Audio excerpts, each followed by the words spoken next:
جب ہم کسی بھی ریلیشن شپس کو دیکھتے ہیں تو ہمیں اس میں جو ڈفرینٹ آبجیکٹس انوالوڈ ہیں اس کی لائف ٹائم اور اس کی ویزیبلٹی کو جب تک ہم ٹھیک طریقے سے نہیں سمجھتے تو ہم اس کی امپلیمنٹیشن ہم ٹھیک طریقے سے نہیں کر پائیں گے. تو اس سلسلے میں سب سے پہلے ہم دیکھتے ہیں کہ انہیریٹنس جو ہے وہ کیا ہے اور اس میں جو آبجیکٹس انوالوڈ ہوتے ہیں اس کی لائف ٹائم اور ویزیبلٹی کے کیا پرنسپلز ہیں اور وہ کیسے کام کرتی ہے. تو inheritance, let us look at a simple example of inheritance in which we have two classes, A and B. A is the parent class and B is the child class, or A is the superclass and B is the subclass. B derived class ہے A سے. تو B inherits from A. And جو چیز اس میں important ہے وہ یہ ہے کہ جب اے ڈیزائن کیا جائے گا تو جو پیرنٹ کلاس ہے جو سپر کلاس ہے اس کو اپنے چائلڈ کلاسز کے بارے میں نہیں پتا ہوگا. اسے نہیں پتا ہوگا کہ مجھے کون کون انہیریٹ کرے گا اور کیسے اس کو ایکسٹینڈ کیا جائے گا. So that is A does not know about B. A جو ہے اوبلیویس ہے بی سے.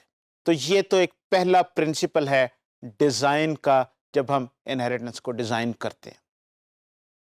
اب ذرا اس کو دوسری چیز سمجھنے کی ضرورت ہے کہ جب بی ٹائپ کا that is the child type کا کوئی آبجیکٹ کریٹ ہوتا ہے تو پھر کیا ہوتا ہے.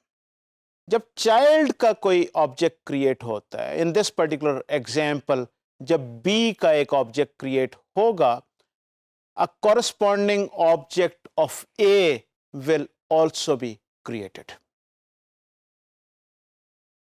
So child کا آبجیکٹ جب کریٹ ہوتا ہے تو اس سے کورسپونڈنگ اس سے جڑا ہوا اس کا ایک پرائیویٹ اس کے پیرنٹ کلاس کا آبجیکٹ بھی کریٹ ہوتا ہے. And conceptually speaking, the object of type B holds the corresponding object of type A as a private component. Although یہ نظر نہیں آتا, بظاہر دیکھنے میں آپ کو پروگرام میں بھی نظر نہیں آئے گا, آپ کو میموری میں بھی نہیں, لیکن یہ اگر کانسیپچولی دیکھا جائے تو یہ کچھ اس طریقے سے سچویشن بنے گی. اس کو ایک ایگزامپل سے میں ایکسپلین کرنا آپ کو چاہوں گا کہ لیٹس سے کہ جی ہمارا یہ اے اور بی ٹائپ کے کلاسز تھی. A was the parent class and B was the child class. تو بی کا ایک آبجیکٹ کریٹ ہوا لیٹس سے B2. جب بی کا آبجیکٹ کریٹ ہوا تو اس کے کورسپونڈنگ اے کا کوئی آبجیکٹ کریٹ ہوگا لیٹس کال اٹ A5. ایک یونیک آبجیکٹ ہوگا جو اس بی کے ساتھ جڑا ہوگا. کانسیپچولی اسپیکنگ یہ جو A5 جو ہے یہ B2 کا ایک کمپوننٹ ہے, اس کے اندر چھپا ہوا ہے. کانسیپچولی اسپیکنگ فزیکلی یہ کیسے ہوتا ہے یہ ہم بعد میں کسی وقت شاید اس کو دیکھیں گے, لیکن کانسیپچولی یہ اس طریقے سے ہے کہ اس کے اندر چھپا ہوا ہے. اس کا کیا مطلب ہے؟ اس کا مطلب یہ ہے کہ یہ جو A5 جو ہے it is accessible only from B2. کوئی اس کو میسج نہیں بھیج سکتا کیونکہ کسی اور کے پاس اس کا ریفرنس ہی نہیں, کسی کو پتہ ہی نہیں ہے کہ یہ کیا چیز ہے. اس کا ایک آبجیکٹ اس کا ہے, صرف B2 اس کو ایک کوئی اگر میسج بھیجنا چاہے تو بھیج سکتا ہے. تو دس از ایکسکلوسیو ہولڈنگ. دی سیکنڈ اس سلسلے میں جو امپورٹنٹ چیز ہے وہ یہ ہے کہ اس کی لائف ٹائم. جب ہم لائف ٹائم کی بات کرتے ہیں تو بی کا جو آبجیکٹ ہے وہ اے کے آبجیکٹ کی لائف ٹائم کو کنٹرول کر رہا ہے.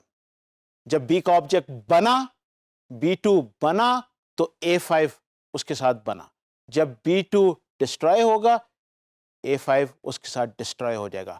سو A5's life is dependent upon the life of B5, B2. ٹھیک ہے جی. تو یہ ایک امپورٹنٹ چیز ہے. اور تیسری چیز جو ہے وہ یہ ہے کہ اس کی کارڈینلٹی ان دونوں کے درمیان میں جو لنک ہے وہ 1 to 1 ہے. ایک آبجیکٹ چائلڈ کا، ایک آبجیکٹ پیرنٹ کا. ملٹیپل اس میں ملٹیپلسٹی نہیں ہے ان کے درمیان میں جو تعلق ہے 1 to 1 کی کورسپونڈنگ. تو یہ ہمارے پاس یہ 3 چیزیں ہیں جس کو آپ کو یاد رکھنا ہے اور سمجھنے کی ضرورت ہے.